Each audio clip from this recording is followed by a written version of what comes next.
Bash, bash. All eyes. The bottom bits just collide. Nelson Aspen, generic. Go ahead. Thank you.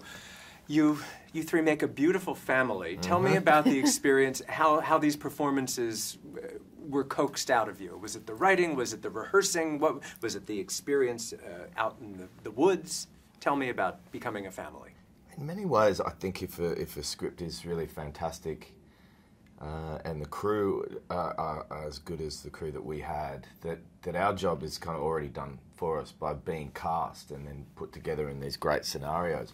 The fact that we also like each other, A little do bit. we? Really helps, you know, and being in a town like Woodstock and shooting in this great house in this one environment in the woods kind of helped us really gel as a group. As a bigger family, as a crew, and then as a sort of micro family, I think.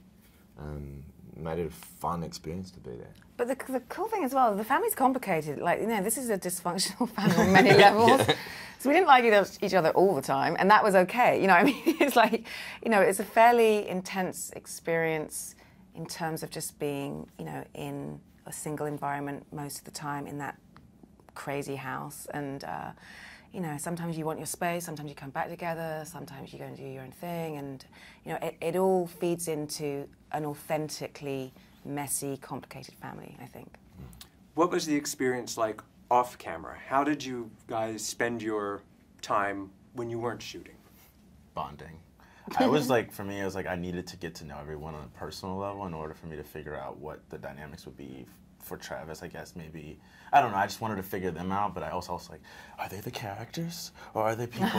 So it's like, you know, we went grocery shopping and like, we built a fire, and you know, we would just hang out, and like with Chris, I went boxing with Chris, so it would be like stuff like that to get to know them, so I can feel like I got to know them in the movie, I guess.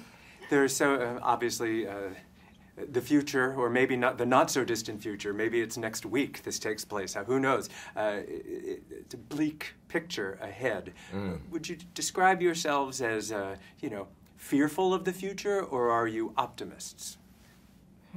Well, I oscillate. I think more kind of, maybe I'm an ostrich, like head in the sand about stuff, and then. But I've been really paying attention lately to the news intensely in the last sort of maybe 6 months to a year for certain reasons, and yeah, I mean, sometimes you got to stop reading the news because it makes you pessimistic about the future. I'm generally an optimist, I hope, but it's easy to fall into the other category. Yeah, I think in some ways there's lots to be excited about, because I think people are sort of being pulled out of a space of apathy and really paying attention in ways they might not have done previously.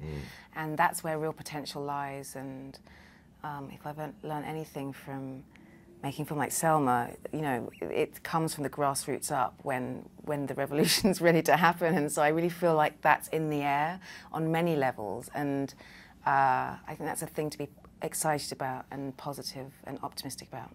Do you think there's a hopeful message in this story for people your age? Is there some message or warning, or?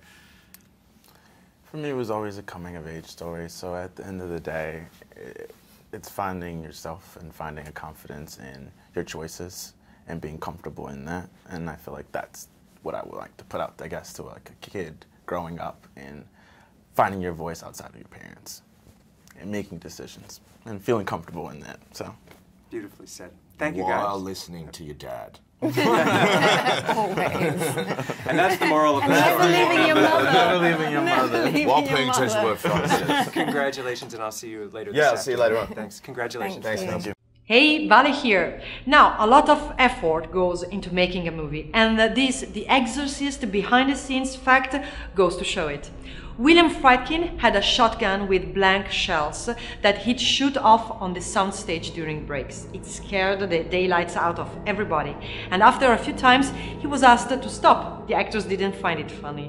What they didn't know was that their reactions were being filmed and later inserted into the movie as their reaction when Regan made a sound upstairs. Okay, so if you want to watch more videos like this, hit the subscribe button and ring the notification bell so you receive the videos the moment they are online. See you next time.